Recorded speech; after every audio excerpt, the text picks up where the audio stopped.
Hello YouTube, Byron at Splitting Slices. Welcome back to the channel. It is Tuesday, May 27th, 2025, and that means it's a 2 for Tuesday video. This is an open tag series started by Tom over at Knife Delight, so I want to thank Tom for doing that. And I enjoy participating in these videos. We basically are just to talk about two knives, whatever we care to. So, fair warning, this could end up being a rant. I'm going to try to be objective and point out the issues that I have with these knives, but the title of this video will be something like Two Decent Knives That Annoy Me. What do I mean? Well, let's get into it. First of all, these are two knives that are built very well for what they are. I'm not sure I completely agree with the current price tag on either one of these knives or even when they were originally released, but okay. I think these knives are a good way to use what I would call in the industry drop material. In other words, after building medium or large knives, you have leftover material.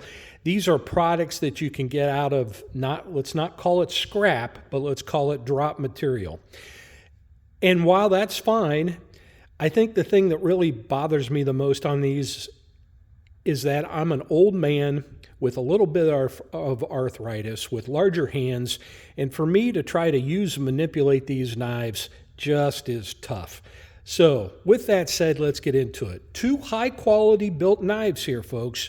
Let's don't mix up my possible bias for their size to their quality. They are well-made knives, but they annoy the heck out of me. Let's get into it. The first knife we're going to talk about is a little box cutter that was manufactured by Sixleaf Knives. Now, I believe Sixleaf is a defunct company.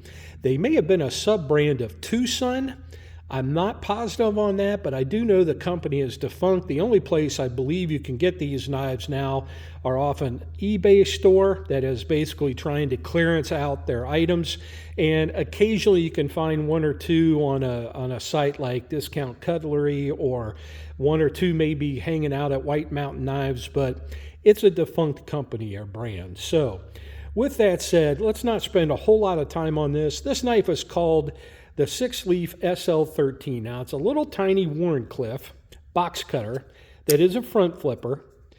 All right, the overall length on this knife is 4 11/16. It has a 2-inch blade length of D2 steel, little Wharncliffe. The blade cutting length on this is only 1 3/4 inches. Made from 3.5 millimeter stock, and there is some jimping there at the top of the blade spine.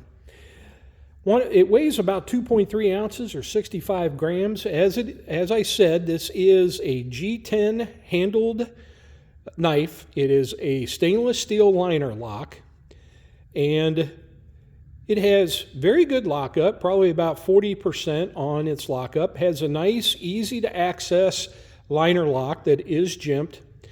But a couple downsides are, one, for me, it's a front flipper, which are just always hard to manipulate with older hands. Two, although it's got a very nice utility blade and a decent cant that cants down to make utility or tape cuts or box cuts, it's just a small knife. And it also does not have a pocket clip. So as far as an actual true pocket carry, there's no pocket clips. You're either going to have to carry this in a slip or in your fifth pocket without a clip, and you're going to probably be digging at it to try to get it out.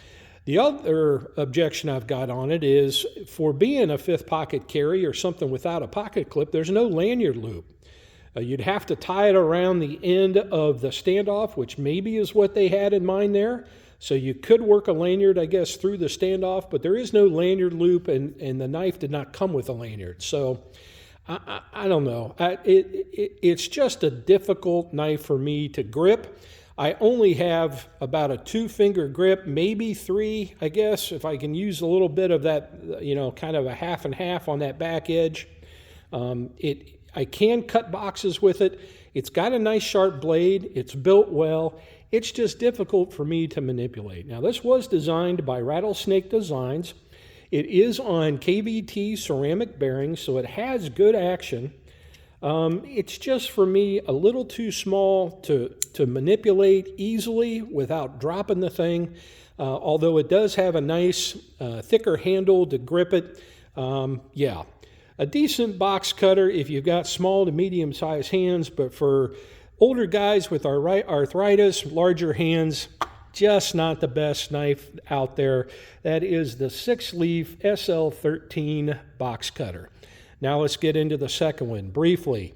This is one of the all-time great CRKT models, and it is an excellent built knife, heavy-duty built, easy to operate for the most part, although its size does kind of hinder its operation.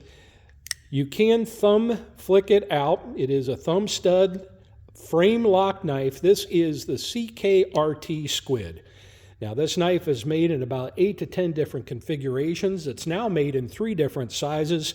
This is the original size, which is kind of the medium at this point. They make a smaller version and they make a larger version. But a really decent knife. Lucas Burnley designed. This is a stainless frame lock with a stainless blade of 8CR14 MOV. You have a blade length of 2 1/4 inches long. You have a blade stock thickness of 3 millimeters. You have a cutting length on this of about 2 1/2 inches long, with that being a spear point blade. Now again, that's a saber flat ground blade stock on that. All right.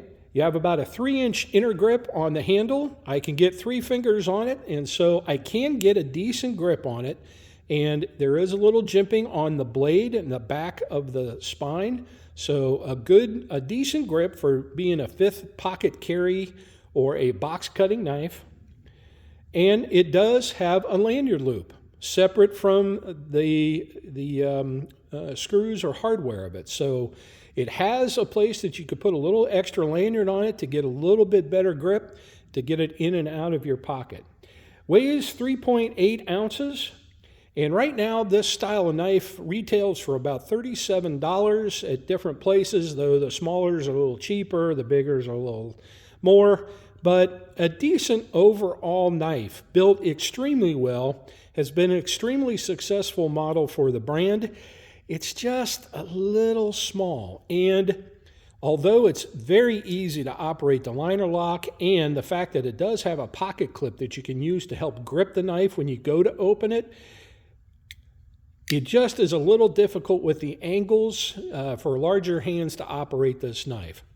I'd like to try the larger version of this. It may be better, but this medium size or the original size, just a little small. A very fantastic, successful brand and model for CKRT, but for me, it annoys the heck out of me. I carry it rarely. If I do need a heavy-duty 5th pocket knife, it is usually what I grab because it is built extremely well, but just a little harder to manipulate. And quite frankly, I'd almost rather just carry a slip joint. I can carry a slip joint that has a little bit longer blade, a little easier to open. Two-handed, yes, but at least easier to open and not near the weight of that almost 4-ounce knife. So there you go, 2 knives that, while they are decent knives, built well, and priced okay for what they are, just annoy me. I don't carry them that often. But I want to thank both Blade Walker and the Knife Junkie, who both gifted me these knives. We did some trading or traded gifts, and these were 2 knives that came into the channel. I love to review them. Like I said, I occasionally like to carry them and try to use them. It's good practice for me on the front flipper, but gotta admit, they annoy the heck out of me. So there you go. That's my 2 for Tuesday. I hope you enjoyed. This is Byron from Splitting Slices saying split a slice with a friend soon. And until my next video, please don't be too annoyed, and everybody take care.